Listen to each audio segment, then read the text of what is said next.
I know.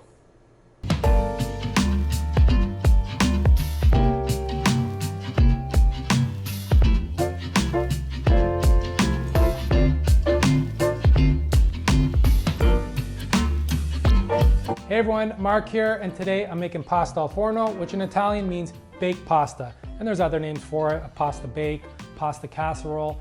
And if you're a fan of The Sopranos like me, then you know all about baked ziti, a Carmela specialty. And her recipe's in this book. Yeah, I got a Sopranos family cookbook. Of course I do. And in Italy, pasta al forno is made all throughout. In the north, you'll get more of a bechamel base.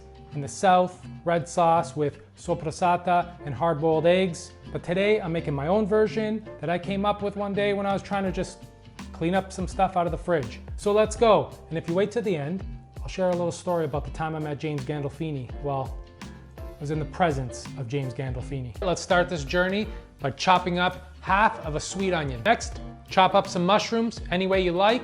I'm using 250 grams of cremini mushrooms. Next up is our eggplant. I have about a medium size here, and I'm just gonna cut it up into small cubes. Now for the meat. You can omit if you want.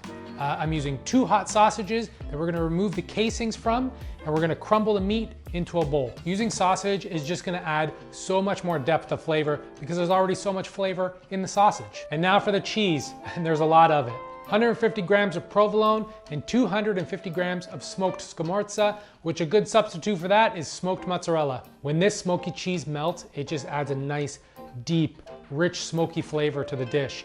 And it pairs perfectly with the cremini mushrooms and the eggplant. You can grate the cheese, but I'm going old school nunna technique and I'm cutting it up into cubes. And of course, we're gonna use some Reggie, Parmigiano-Reggiano, a nice big mountain of it. I'd say about 200 grams worth. In a large pan on medium to high heat, add a 1/4 cup of oil, and then we're gonna add our onions, we're gonna add our mushrooms and our eggplant, and we're gonna season generously with salt and freshly cracked pepper. We're gonna cook this all down for about 10 minutes, so it's gonna reduce about half in size. And then we're gonna add our sausage and we're gonna let that brown for a couple minutes. Now it's time to add your passata, which is basically strained tomatoes. If you make your own sauce like me, go grab yourself a jar and add it to the pan. I have about 700 mils worth here, and we're gonna let that saute for about 20 to 30 minutes. Next is our pasta. We're gonna generously salt a nice big pot of boiling water. We're gonna cook our pasta about half or 3/4 of the way because we're gonna finish cooking it when we bake. Now I'm not using ziti here. Sorry Carmela, don't be mad at me. I'm already off the beaten path with this recipe.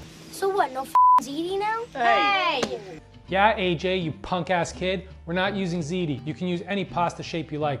I like using rigatoni because it has nice little ridges that help catch the sauce, which ziti doesn't have. I'm actually using mezze maniche, which means half sleeves, which is basically rigatoni cut in half. Once the pasta is done, drain and leave about a 1/4 cup of pasta water inside. You can see that the pasta still is hard and it's not fully cooked. Now we're gonna add our sauce, and you can toss in a few cubes of cheese as well, and we're gonna mix to incorporate everything. Once fully mixed, we can now layer. Layer our casserole dish with some sauce and then a layer of pasta. Then add some cheese and then continue to layer with pasta and cheese. Make sure you save some of that Reggie, Parmigiano-Reggiano, to finish the top layer with. This is gonna help get all those crispy bits and edges.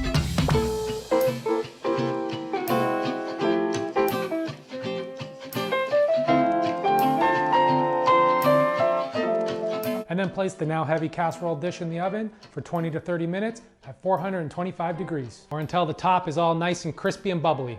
A couple minutes before taking out, you can place it under the broiler if you like and get it even more crispy. Hot damn. All right, there it is. So you wanna know what the best part, or my favorite part about pasta al forno, are all the crispy bits and the edges. Listen to that pasta, it's all crispy, but then underneath it's nice and soft and the cheese is all gooey. Oh, perfect. Look at that.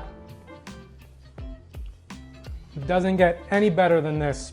And you know what? I think Carmela would approve. I think Father Phil would approve. I even think Artie Bucco would approve. So I hope you give it a go. And as always, the full recipe is in the description below. Please like and comment. Don't forget to hit that subscribe button. And until next time, ciao. So here's my story. I'd say about 10 years ago at TIFF, my friend Jeff invited me to an after party for the film Violet and Daisy, which stars Gandolfini. And this wasn't like any other party at TIFF where, you know, everybody's invited and the actors make like a 10-minute appearance and that's it. This was intimate, but I knew that I didn't want to embarrass Jeff, and I didn't want to go and fanboy out and take pictures and this and that. I was excited nonetheless, and I said to myself, I'm just gonna enjoy the moment. So we go into the club. I'm looking around. I see Alexis Bledel, who's in the film. I was like, cool, Gilmore Girls. I see James Gandolfini. He's sitting down, having a drink, and I'm like, there he is. It's Tony Soprano. I'm like, all right, this is awesome. So I go to the bar, order a drink, and 2 minutes later, I'm at the bar. I look over, big man's beside me, ordering a drink, and I'm like, holy shit, it's James Gandolfini, Tony Soprano. And I was just in awe. I was like, this is awesome. I wanted to say something, but I was a little nervous, so I just let it be. I'm standing beside him. I think he's a badass. Me standing beside him makes me feel like a badass. So, you know, it's just two badass guys drinking at the bar. Somebody comes over, taps James on the shoulder, whispers in his ear something. Then all of a sudden, James goes in his pocket, pulls out a wad of cash, gives it to the guy. The guy walks off outside, and I look, I'm like, this guy is Tony Soprano in real life. It's James Gandolfini, Tony Soprano, one and the same. F***ing awesome. It was a great moment. I'm not gonna forget it. That's it. There's my story.